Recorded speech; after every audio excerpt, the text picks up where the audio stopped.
It is April 2020, in the time of the pandemic, and so I am preparing this reading for Writers and Books Literary Partnership in Rochester, New York. I, Library of Congress, 1960, poet, poetry, angry, middle-aged, white woman. Now that I only bleed on paper, I am free. Now that I only need myself and Lizzo, I am free. Bless me, oh bless me, for I am the person you fear the most. Besides your mother, I am a middle-aged woman. I am an angry, middle-aged woman who does not care about sex and being some preserved lemon in a jar floating in various viscous liquids keeping me young and fresh and fond of you. I am a middle-aged woman who knows that men and women grow old together, become less male, less female, and that cosmetics are only skin deep and will not cover what is at your core or what you care about. And I don't care that in this sex-filled world, I don't care that I don't care. Should I? I am smiling at you there. Do you see that? Besides, been there, done some, had some, got the kids to prove some. And there are too many people in the world. Check planetary population numbers against the falling birth rate in the West. Statistics endemic to racism. Property taxes, racist. Capitalism, racist. Imperialism, racist. Colonialism, racist. Currency, a construct. You care more about invisible things, imaginary things, than what is right in front of you. And government, racist, sexist, pretty much invented the ist. You get the gist there, don't you? And men in suits without even a nod to their tail. I am an angry, middle-aged, white woman.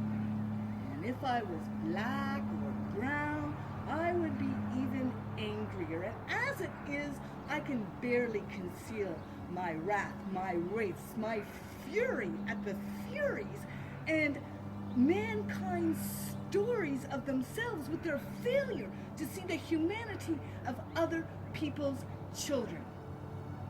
War and God make more war and God. The legacy, a paper trail of want and need and bloody aftermath. If you want to see bloody aftermath, look at the afterbirth of your child. Did you bury the placenta of your neighbor's kid late that one night? Special session of elected officials because some guy made you mad, because you wanted more than what your lobbyist would give and it made you look bad? No offense to your tailor, who's done an excellent job of letting out your trousers over the years. But that night, you did your own repairs, left pieces of the law on the cutting room floor, became the man in charge, who could take away other people's homes, other people's food, and no one could stop him, not even the neighbor's mother. Are you happy with your war and God? Do you wake up smiling for anything but another fight? Bring it on, you say, capless words of contentment, because you can go to the grocery store of your choice, belly up to the buffet of meat and produce hand-picked just for you, except where the machine has replaced the hand and the jobs people could find on the land in the cities and the companies they once owned, but for the gods of war. And the workers' blood was mixed with the pork. Those assemblages of parts move so fast, it took his hand, his brother's life, packed on the shelf under bright, bright lights and the happy, happy smiles of the staff. Or so the company claimed, with their matching t-shirts and pocketless black pants.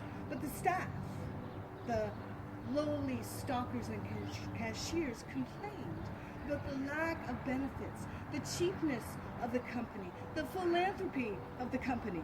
Oh, no, wait, sorry. That's my complaint as an angry, middle-aged woman. Let's stop and assess this Food for the Hungry program.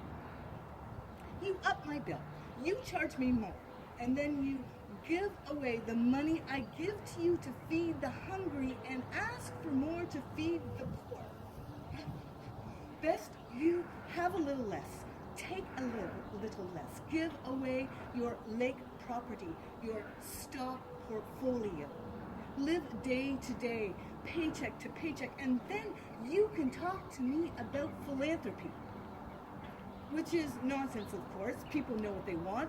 People know what they need. They don't need special programs with special forms, too complicated for people with complex lives to fit in a box or be bagged. But here's the pooper scooper for your bag, because I smell something here.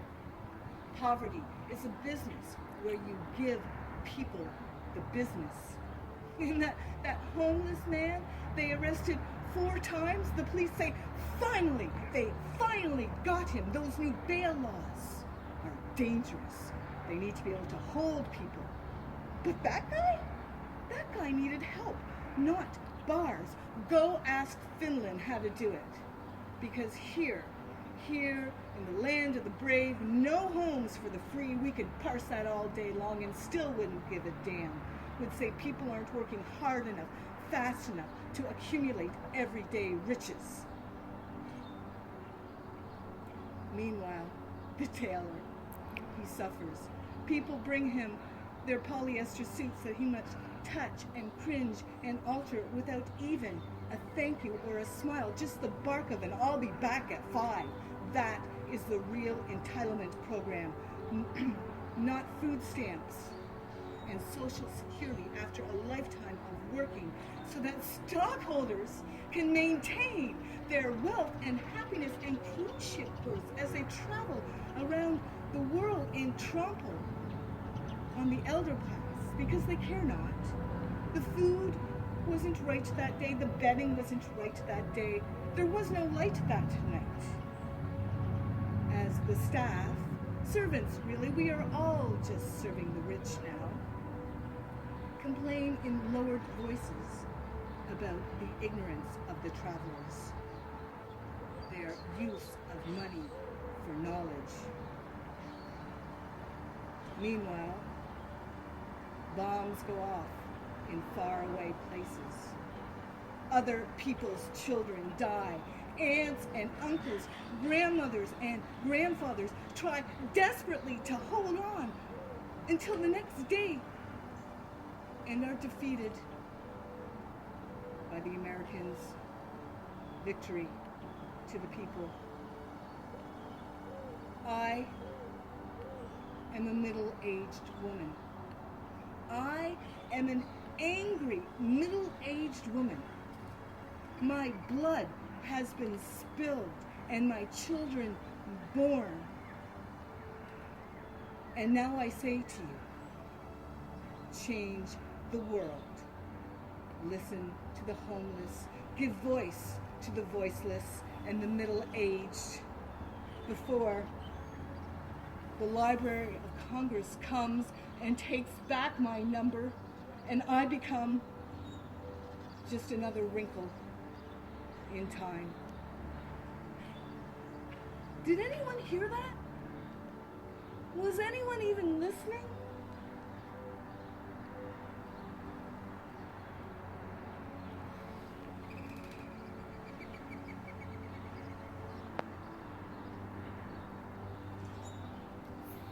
The next poem that I'm going to do is from my chapbook, The Death of Compassion, published with Aaduna.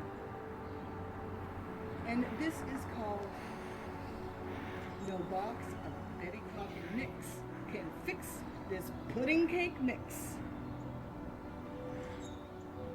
Cracks in my cake, pies liquefy, meringue won't whip, and the only rise coming out of this kitchen is from me and not my bread. I should not bake while needing food for happy occasions, because now I am troubled, and I cannot be untroubled, in the same way that once you know something, you cannot unknow it. Shipbreakers hammer in sight of coastlines. Thick, oily sludge, the water's on fire.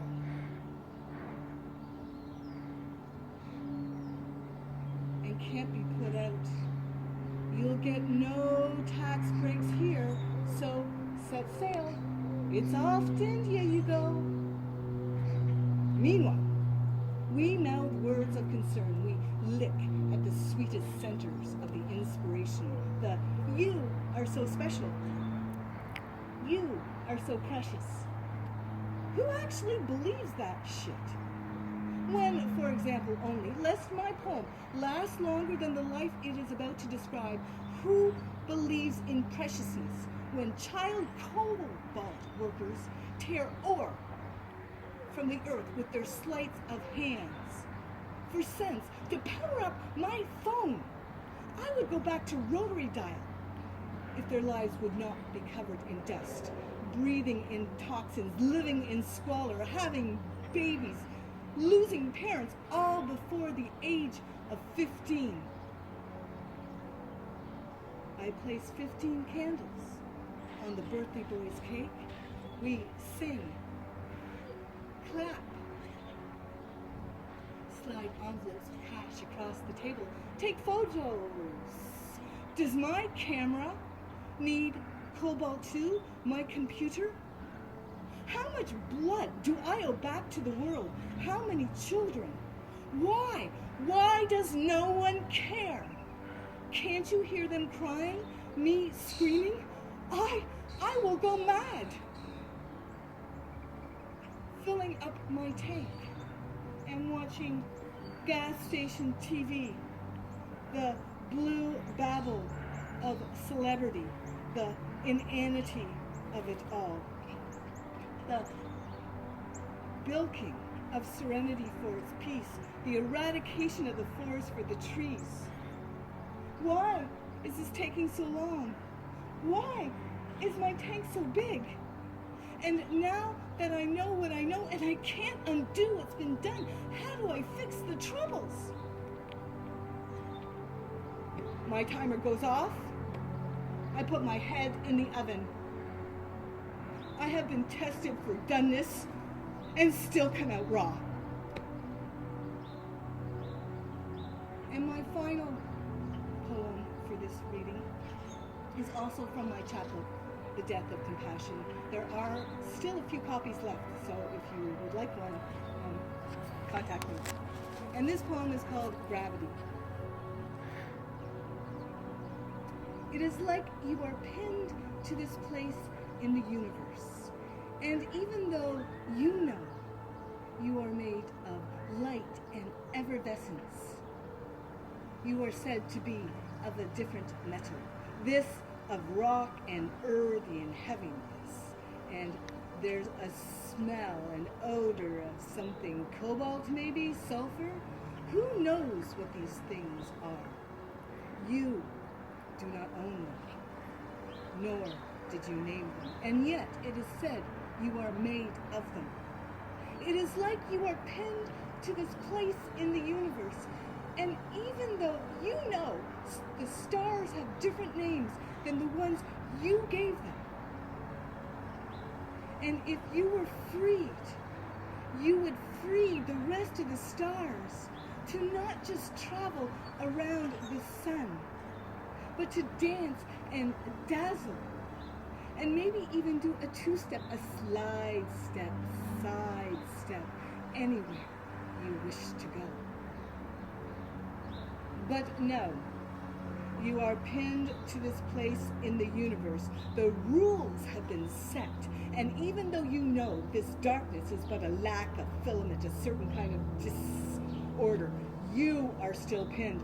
Thousands of you, like thousands of butterflies, no longer in the air, no longer held in and of the wind, to dance and dazzle and land on rough-hewn weeds, leaving silken threads here, here, Your friends call, you answer, but there is no place for you to live and breathe and rest unless you rip yourself right off your pins and ruin your wings. But after a while, you decide, what's a little room anyway, when there's a universe to glow in? And you've been talking, planet talking, star reaching, Milky Way gathering, and even on occasion talking to the sun.